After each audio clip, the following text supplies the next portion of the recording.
Greetings, salutations, respect, and love. I am Scott, and you, my dear little knucklehead, you've wandered onto the #3 prog rock channel on all of YouTube, according to ChatGPT.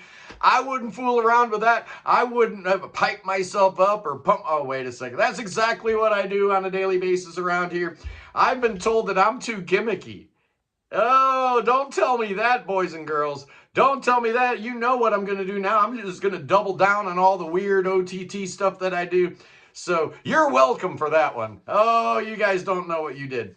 You should have never told me that. Anyway, today I'm going to be talking about America, my relationship with it. It's fraught with contradictory thoughts and whatnot. But, you know, I am a white Anglo-Saxon Protestant male from the Midwest. I mean, come on, man. I had every single advantage known to mankind. I was born in Pittsburgh while my dad was getting his PhD from Carnegie Mellon. And so I grew up in Milwaukee, outside Milwaukee in Waukesha, Wisconsin.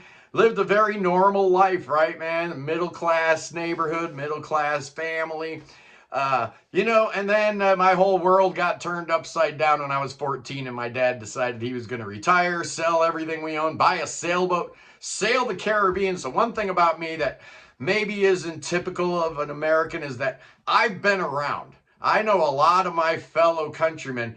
They've never even left their home state, let alone leave the country. I've been to like 20 different countries. I've been to 25 of the 50 states. So I've seen a little bit of the world. I can actually compare America to the rest of the world. I remember flying back from Hong Kong back in like 2001, 2002, whenever it was. And getting back to the States, you know, we flew into JFK and I'm looking around. I'm like, you know, America's like 100 years behind everybody else, man. You go to Hong Kong or Seoul or Tokyo, it feels like the future, right? You come to America and it just feels all old and cobblestone and brick building and potholes and whatnot. So our infrastructure is certainly fallen behind some of the other developed world. But I'm going to talk about my relationship with America, my history. You know, I grew up at a time in the 60s and 70s when, you know, we said the national, you know, the Pledge of Allegiance, you know, sang the national anthem. It was all rah-rah and very patriotic and whatnot. We learned very early on to love our country. And we were told from an early age, not only was America a great country, we were the greatest country. Not just the greatest country on earth now, the greatest country in the history of planet Earth. We grew up thinking that. And, you know, if you just take America's history and pick and choose, right, cherry pick what you want to talk about, absolutely. I mean, America was based on some principles, freedom and liberty and democracy, things that we really didn't apply to all our citizenry, so there's a lot of hypocrisy baked into that whole all men are created equal. Yeah, don't tell that to the African-American slaves, right? You know, so America's relationship with slavery is the first thing you think about when you want to cut down America, right? But I could also add, you know, the plight of the indigenous Americans. You know, they were pretty much dealt with pretty poorly by settlers and whatnot. So, you know, America's history is built on some, you know, less than nice things. So, you know, when we talk about how great America is, you got to kind of take it with a grain of salt. But, you know, once I got to be of a certain age, right, and I started getting out there working and I started seeing what was going on in the world, yeah, I stopped thinking about, you know, where America's place was in the world until I started traveling a little bit more, seeing a bunch of the world. Like I said, when I was 14, we sailed the Caribbean, so I got a bird's eye view of a lot of, you know, what was going on down there in the Bahamas and the Virgin Islands and, you know, all those islands down there in the West Indies, you know, living a little bit differently. But, you know, I was thinking they maybe have it better, you know, because they're just like chilling on the beach, climbing a coconut tree if they get thirsty, you know, going out on a boat, catching some fish if they get hungry. It sounded like a pretty good way to live to me. So when I came back to the States and realized I had to like go to college and get a job and do this, that, and the other thing, it really didn't make me too happy, right? And I never really figured out what I was going to do when I grew up, so I never did. That was my solution to that problem. But when I was a kid growing up, we had a few things that happened that made me think differently about America. The Vietnam War was going on, and that was a big deal, right? Nixon and the Watergate thing and all that, clearly made me think that maybe there was some corruption in our system that I hadn't thought about. And it wasn't all bad, because I know 1969, July 20th, Neil Armstrong stepping foot on the moon. That was a source of great pride, and it still is for Americans when we think about, only 12 people have ever stepped foot on the moon, and all 12 of them were white American men. Oh, yes, indeedy do. Oh, yeah, America is the greatest country on earth. I still believe that. I really, really do. Even though our criminal justice system let me down, I'm just one of millions of people who the criminal justice system has let down. I mean, for the stuff that I did, murderers get less time. So, I don't want to get into all of that. It made me feel a little bit differently about my relationship to my own country, that they could lock me up, throw away the key, and no one cared, taking my civil rights away. I couldn't vote down in Florida. I can't own a gun ever. So they've stripped me of my rights for absolutely no reason. So yeah, I did get a little bit salty about that. But, let's be honest. It's not America's fault I'm an idiot, right? That was kind of my fault. So, my bad. But then we get into 9/11, man. If you think about the time right before 9/11, there was such an innocence during the Clinton years where, the economy was booming, and we were at the absolute peak of our power. In September 10th, 2001, I don't think any country in the history of the world had as much homogeny over the rest of the world as America did at that time. Osama bin Laden and his losers attacking the Pentagon and the World Trade Center. It was more effective than they could have ever dreamed of. You think about the aftermath of 9/11 and all the money and treasure and blood that America spilled for what, right? I mean, Afghanistan was the longest war this country has ever fought. And in the end, what happened? The Taliban's still in charge. So it did nothing, right? Well, we got Osama bin Laden, big deal. He was hiding in a cave or whatnot. It didn't matter. He wasn't doing nothing. By that point, he was a toothless loser. But, we got Osama bin Laden, so that's great. How about in Iraq, right? We went to war not once, but twice. And the net result is what? Iran runs Iraq now. So that's two wars, and we absolutely lost them both because we lost the script. So, America's adventures overseas in foreign wars, nothing new, right? We've been doing that in the Western Hemisphere forever. It's like just about every country in the Western Hemisphere has gotten invaded by the U.S.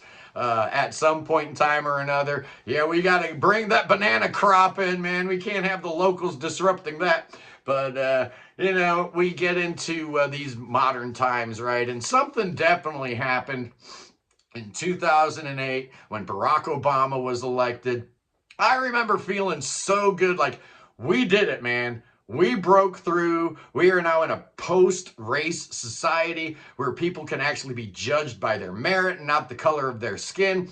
I was pretty excited about it, man, but apparently it awakened something inside white America, where all of a sudden we were questioning whether or not this guy was even eligible to be a president with the birther thing, which kind of gave rise to Donald Trump's political career, all based on a lie. And it worked, man. It absolutely worked. His people are following him. They don't care. Whatever he says is golden. He makes his own rules, and it's changing everything. We're turning into this post-truth society that I'm not really crazy about. I'm not going to lie. I did not vote for Donald Trump in 2016 or 2020 or 2024, but I am surrounded by people that did, right? Everywhere I go in my part of Ohio, everyone is a Trump supporter, flying their MAGA flags and wearing their hats and doing all this, that, and the other thing. And that's fine. you're allowed to vote for whoever you want, right? But, you know, my parents were hippies, man. My dad was a college professor in the 60s and 70s, and they're Trump supporters. So, you know, the whole nation has drunk the Kool-Aid, and it's not just the U.S. You look around the U.K., continental Europe, even Sweden, and some places where you figure, you know, very liberal societies, they're dealing with a very radicalized right that seem to love Russia for some reason. I don't really understand. You know, these people love Russia so much. I got a bit of advice. If you love Russia and Vladimir Putin that much, move to Russia. You're not gonna be happy, because first thing they're gonna do is conscript you and send you to the front lines in the Ukraine. Yeah, so that doesn't sound like a whole lot of fun. Yeah, Vladimir Putin doesn't care about people. He cares about power. And I understand that that's resonating with the far right today here in the United States, where, you know, we see all these problems. They're complicated, man. The world is a complicated place. The problems that we have in the U.S., no different than anywhere else, they're complicated. But when you add to that, America is the most powerful nation on earth, with the most powerful military, with the strongest economy, with the largest economy, the most diverse economy. It's a complicated thing. So problems don't usually have easy solutions. But man, oh man, we're all looking for a bumper sticker answer, right? We all want somebody to just wave that magic wand and everything's all better, and enter Donald Trump. Oh, you're going to be so tired of winning. We're going to build that wall and Mexico's going to pay for it. You know, people want simple solutions to complex problems. It makes sense. I get it. But the reality is that complex problems have complex answers. And, you know, just blaming immigrants isn't going to cut it. That's not going to cut it. The reality is that America is a nation of immigrants, and we're starting to get into this otherism here in the U.S., where, you know, the ICE agents aren't the only ones eyeballing people and profiling people. It's getting pretty nasty out there. White America's freaking out, right? Because, well, let's face it, there's an inflection point going on in the U.S. where the white population is right around 50%, right? We're fixing to become a minority in our own country, and that's freaking a lot of people out, and certainly drove a lot of people into the arms of Donald Trump. But you know, we could get into politics all day long. I don't want to do that. I'm actually more moderate than I come across. I really am. I'm not saying that everything Trump wants to do is wrong, right? I think some of the stuff he wants to do is right. I just don't like the way he's going about doing it. I don't like the way he talks to people. I don't like the way he puts our enemies on a pedestal, but our historic friends, you know, he just puts them down in the dumps and talks crap about them all the time. I got a problem with that. I really do. You know, we need to make sure we understand one of the things, well, actually the one thing, it's not our economy. It's not our soft power projection with, you know, cultural influence and stuff like that, Hollywood and music and all this other kind of stuff. That's not what makes America so great. What makes America great is the system of alliances that we built up since World War II. And if you tear that apart, you're really going to be hurting what makes America the greatest country on earth. And I've said before that, you know, the whole world wants to come to America, and I got a bunch of pushback from people like, I'm from Norway, man. I don't want nothing to do with the United States. And I get that. A lot of people are in a good country, in a good situation. But that doesn't dispel the fact that millions and millions of people around the world want to come to America. They want to come to the United States. They want a better life. You know, they've seen the idyllic picture of the American dream in TV shows and on the silver screen. So they have a, you know, perhaps a distorted perception of what America's like. But make no mistake about it, man. America is a nation of immigrants. I'm an immigrant. You know, unless you're an indigenous American, you're an immigrant. So the next time you encounter an immigrant or a refugee or, you know, somebody from another country, man, cut them a break, you know, because your ancestors were just like them 100 years ago or whatever. And I don't want to hear about, oh, assimilation. Oh, they're not assimilating as fast as they used to. I call BS on that, man. There was a German language newspaper in Dayton, Ohio for 110 years. 110 years it took the German immigrants to assimilate into American society. That's 4 generations. It ain't happening like that with Hispanic immigration. By the 2nd generation, they don't even speak Spanish, man. When I was working in Miami, I had a bunch of people with last names like Martinez and Hernandez and all that kind of stuff. And if they were under 30, they didn't speak into Spanish. They're like, nah, that's my parents. My parents speak Spanish. I don't speak Spanish. I'm an American. I speak English. So the whole idea that immigration today is so much different or so much worse than it was back then, poppycock, I say. The reality is that America needs to stay young, right? We don't want to be an aging society like Italy or Japan or Russia, where you've got an increasingly smaller number of workers supporting an increasingly large number of retirees. We can't have that here. And, white people aren't having babies. Black Americans aren't having babies. You know who is? Hispanics are having babies. So I say bring them in, man, as long as they come in here legally. I say bring them in. I don't care about quotas. I don't care about, demographics as far as, the darkening or the browning of America. Come on, man, that's racism. You people are racist with your replacement theories. Come on, that's not what's happening here, man. We're going to chase out all the Haitians from Springfield because they're eating the cats. They're eating the dogs. But that's going to leave like 5 or 6 factories in Springfield, Ohio without workers, because there were 15,000 Haitians working down there that no American wanted to take that job. So the idea that immigrants are stealing our job. Do you want to work on a roof all day doing roofing? Do you want to be bent over picking tomatoes all day? Come on, man. You don't want to do that kind of work, so don't lie. Let's be better people as Americans. And I'm speaking to my American audience right here. Do better, be better. Yeah, we're America, man. Come on. What is with this inferiority complex, right? I miss those days where there was a quiet arrogance about America, right? We knew we were the best, but we didn't need to beat our chest and, talk all big and stuff like that. Walk softly and carry a big stick, I think is what Teddy Roosevelt once said. And I think we need to take that advice again. We need to be the beacon of light and hope for the world. And we're kind of not that way right now. And that's really, really sad. We're being overtaken in a lot of ways economically by China, culturally by Korea, so we need to be really, really careful. But I have predictions. Yeah, I think in the long run, I've been alive for 63 years now, and I've spent most of them here in the U.S., so I know this country and its people pretty well. And the one thing I can say about America is we do a lot of things wrong, but we always end up in the right place. It might take us a little bit longer than the rest of the world, but we always end up doing the right thing. Even if it kills us, man, I say America is stronger than one man.